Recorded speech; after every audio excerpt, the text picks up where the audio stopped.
बच्चों मैं आज के क्लास में आपको बताऊंगा फिजियोलॉजी ऑफ डाइजेशन। तो इससे पहले हम लोग पढ़े थे कि डाइजेस्टिव सिस्टम क्या है और डाइजेस्टिव ग्लैंड्स पढ़े थे, डाइजेस्टिव ऑर्गन्स पढ़े थे। आज हम लोग पढ़ेंगे फिजियोलॉजी ऑफ डाइजेशन। इसका मतलब हुआ कि फिजियोलॉजी मतलब वो कौन सा प्रोसेस है, वो कौन सा स्टेप है जिसके द्वारा पूरा खाना पच के और शरीर से बाहर निकलता है और उसके बाद हम लोग को उसके बदले में न्यूट्रिशन मिलता है, एनर्जी मिलती है। तो आज हम लोग फिजियोलॉजी ऑफ डाइजेशन में चर्चा करेंगे। तो ये पहले जानेंगे कि फिजियोलॉजी क्या कहलाता है। द होल प्रोसेस यानी वो सब प्रोसेस जो डाइजेशन को करने में मदद करता है, यानी वह सभी प्रोसेस जिससे डाइजेशन पूरा होता है, यानी जिससे डाइजेशन कंप्लीट होता है और खाना से एनर्जी मिल जाता है, उसको हम लोग फिजियोलॉजी ऑफ डाइजेशन कहते हैं। ये डाइजेशन से लिखा हुआ भी है कि the whole process involve in the process of digestion of food, यानी डाइजेशन करने में, फूड को पूरी तरह से पचा के उससे एनर्जी निकालने में और वेस्ट को बाहर निकाल देने में जो प्रोसेस करने की आवश्यकता होती है, जब प्रोसेस होती है, वो कहलाता है फिजियोलॉजी ऑफ डाइजेशन। तो डाइजेशन सबसे पहले जानेंगे कहाँ से शुरू होता है और कहाँ तक होता है। तो डाइजेशन जो है हमारे माउथ से शुरू हो जाता है और स्मॉल इंटेस्टाइन तक कंटिन्यू होता है। उसके बाद एब्जॉर्प्शन और इजेशन का प्रोसेस होता है। तो फिजियोलॉजी ऑफ डाइजेशन में जानेंगे कि डाइजेस्टिव सिस्टम में जो प्रोसेस जो होता है वो 5 स्टेप में पूरा होता है। पहला है इंजेशन, उसके बाद है डाइजेशन, उसके बाद है एब्जॉर्प्शन, उसके बाद है एसिमिलेशन और पांचवा है आपका इजेशन। तो इंजेशन क्या होता है? तो सिंपली इंजेस्ट करना मतलब होता है कि मुंह में अंदर डालना, taking anything into the mouth, अपने अंदर, मुंह के अंदर कुछ भी लेना, इंजेक्शन, बस इतना ही कहा जाता है इंजेक्शन। लेकिन जैसे ही मुंह में लेते हैं तो वो प्रोसेस जो दांत हमारा उसको तोड़ना शुरू करता है, सेलेवा उसमें रिलीज होता है, उसको गलाना शुरू करता है, तोड़ना शुरू करता है। उसके बाद फिर टंग, पैलेट और ये सब की मदद से जो खाना जो है गोल ऐसा मांस ऐसा स्ट्रक्चर में बदल जाता है, तो वहीं से हमारा डाइजेस्ट शुरू हो जाता है। तो सबसे पहले सेलिवा खाने पर दांत उसको पीसने का काम करता है, यानी सिंपल सब्सटेंस में तोड़ता है। उसके बाद सेलिवा उस पर गिर के सेलेब्री एमाइलेज गिराता है जो कार्बोहाइड्रेट को तोड़ के माल्टोज में कन्वर्ट करता है। इसलिए जब हम लोग सिर्फ रोटी, मतलब उसमें कुछ लगा हुआ नहीं होना चाहिए, अगर उसको खाते हैं थोड़ी देर गुलाने के बाद वो मीठी लगती है क्योंकि वो माल्टोज में कन्वर्ट हो जाती है। रोटी में स्टार्च होता है, स्टार्च जब टूटता है तो माल्टोज में कन्वर्ट होता है, जिस कारण रोटी मीठी लगती है। रोटी हो या चावल हो, कच्चा चावल हो या कच्चा चूड़ा हो, थोड़ी देर तक घुलाने के बाद मुंह में मीठी लगती है। तो डाइजेशन वहीं से स्टार्ट हो जाता है। जैसे ही food enters into the mouth, जैसे ही फूड मुंह में गिरता है, जाता है, तो saliva start to digest food. Saliva food को पचाना शुरू करता है। Saliva breaks starch into maltose, अभी तुरंत बताए थे, स्टार्च को माल्टोज में कन्वर्ट करता है, इसलिए रोटी मीठी लगती है ज़्यादा चबाने के बाद। With the combined activity of teeth, तो हमारा जो दांत है, टंग है, पैलेट है, ये सब की मदद से खाना जो है टूट के गोल ऐसा स्ट्रक्चर में कन्वर्ट हो जाता है। वो गोल ऐसा स्ट्रक्चर टंग की मदद से अंदर की तरफ धकेला जाता है। वो गोल ऐसा स्ट्रक्चर को बोलस कहते हैं। थोड़ी देर पहले मैंने बताया था कि इसको बोलस कहते हैं, BOLUS। तो बोलस स्टोमैक में इंटर्स करता है, लेकिन स्टोमैक में इंटर करने से पहले ये फूड पाइप से अंदर जाता है। ये फूड पाइप की जगह अंदर में ये जो है कॉमन पैसेज है एयर के लिए और फूड के लिए। तो उस जगह पर एक स्ट्रक्चर होता है जो फूड पाइप में जब फूड आता है तो एयर विंड पाइप को ढक लेता है। इसका नाम है एपिग्लोटिस। एक फ्लैप लाइक स्ट्रक्चर होता है जो कह सकते हैं कुछ इस तरह से स्ट्रक्चर होता है। था देखिएगा, ध्यान दीजिएगा कि ये जो है कॉमन पैसेज है और यहाँ पर आपका ये विंड पाइप है। मान लें इसको, ये विंड पाइप है और ये जो है आपका फूड पाइप है। तो ये कुछ इस तरह का स्ट्रक्चर होता है, ये ऐसे इसको कवर कर लेता है और फूड यहाँ से होते हुए यहाँ निकल जाता है और इसमें स्टोमक में आ जाता है। तो ये फूड पाइप को खोलता है और विंड पाइप को कवर कर लेता है। तो यहाँ पर खाना आसानी से हमारे स्टोमक में आ जाता है। जैसे ही खाना स्टोमक में आता है, as food enters into the stomach, gastric juice, हमारे स्टोमक के अंदर मिलियंस गैस्ट्रिक ग्लैंड्स होते हैं जो गैस्ट्रिक जूस का सिक्रेशन करते हैं। इससे पहले वाले क्लास में आपको बताया था गैस्ट्रिक जूस में जो है गैस्ट्रिक जूस यानी HCl सिक्रेट करने वाले जूस होते हैं। उसके बाद फिर प्रोटीन को डाइजेस्ट करने वाले भी जूस होते हैं। तो gastric juice present in the stomach start to digest protein and carbohydrate. यहाँ प्रोटीन और कार्बोहाइड्रेट का डाइजेशन होता है, फैट का डाइजेशन नहीं होता है। याद रखिएगा, स्टोमक में फैट का डाइजेशन नहीं होता है।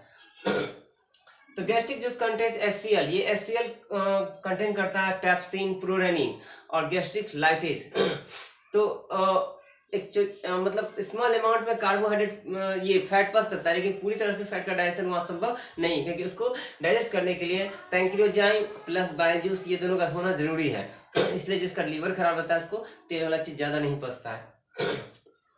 तो आगे हम लोग चलते हैं कि HCl के सिक्रेशन होने से पहले, HCl नाम से स्पष्ट है कि हाइड्रोक्लोरिक एसिड है।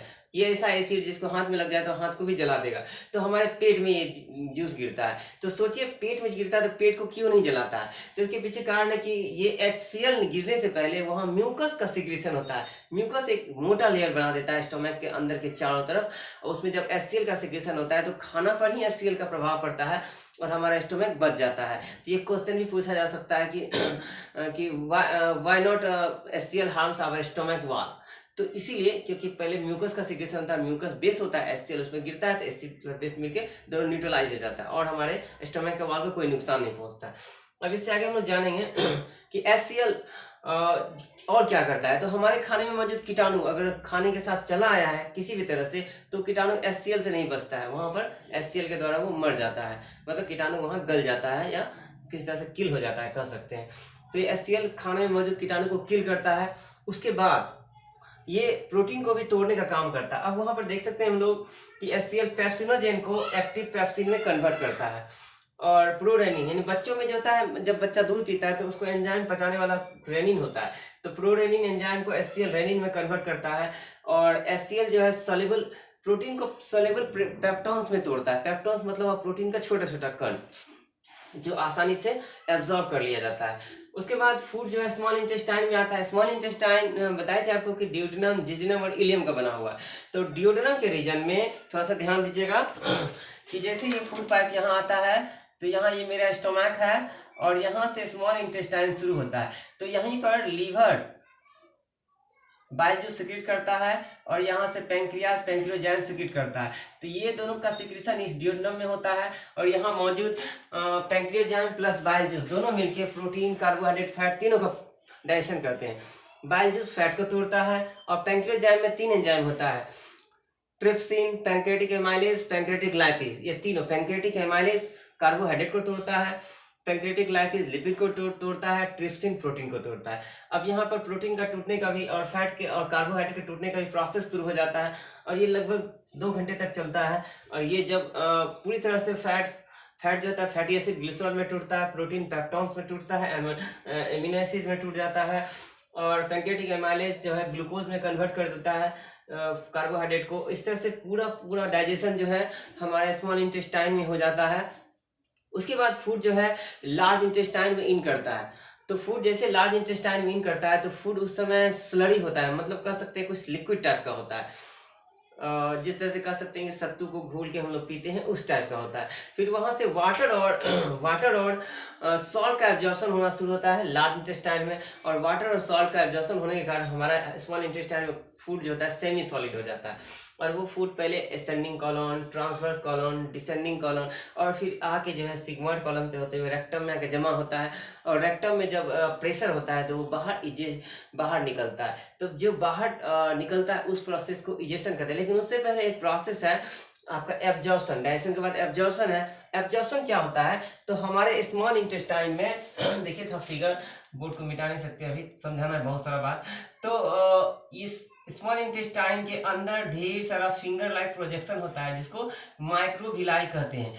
ये है आपका माइक्रोविलाई। ये माइक्रोविलाई देख सकते हैं। माइक्रोविलाई जो है एब्जॉर्प्शन करने का काम करता है, मतलब हुआ फूड में मौजूद जो भी स्मॉल मॉलिक्यूल सब टूट के यहाँ पर बिखरता है उसको वो सक कर लेता है, मतलब चूस लेता है, और चूस के ब्लड कैपिलरीज में मिला देता है। तो ब्लड कैपिलरीज में मिलाने का और चूसने का जो प्रोसेस है वो कहलाता है एब्जॉर्प्शन। और एब्जॉर्प्शन होने के बाद ये ब्लड के द्वारा जो है सेल्स में चला जाता है, और सेल उसको लेके एनर्जी प्रोड्यूस करता है। तो ये प्रोसेस कहलाता है एसिमिलेशन। उसके बाद यहाँ से जो फूड आता है वो डायरेक्टली जो है अब स्टोमक मतलब ये रेक्टम में आके जमा जो रहता है, वहाँ रेक्टम में एक प्रेशर होता है। उस प्रेशर के कारण जो होता है रेक्टम का मुंह ओपन होता है और एनस के द्वारा फूड बाहर निकलता है एक समय अंतराल, जिसको हम लोग टॉयलेट के नाम से भी जानते हैं या डेफिकेशन भी कहते हैं। तो जब बाहर निकलता है तो हम लोग इसको कहते हैं इजेशन। तो ये प्रोसेस है जो डाइजेशन का फिजियोलॉजी है, जिसमें हम लोग जानते हैं कि मुंह से खाना लेने से लेकर नीचे मतलब उसके शरीर में पूरा प्रोसेस होने के बाद निकालने तक का प्रोसेस, यानी ingestion, digestion, absorption, assimilation, egestion, ये सब जो है मिलके कहलाता है फिजियोलॉजी ऑफ डाइजेशन।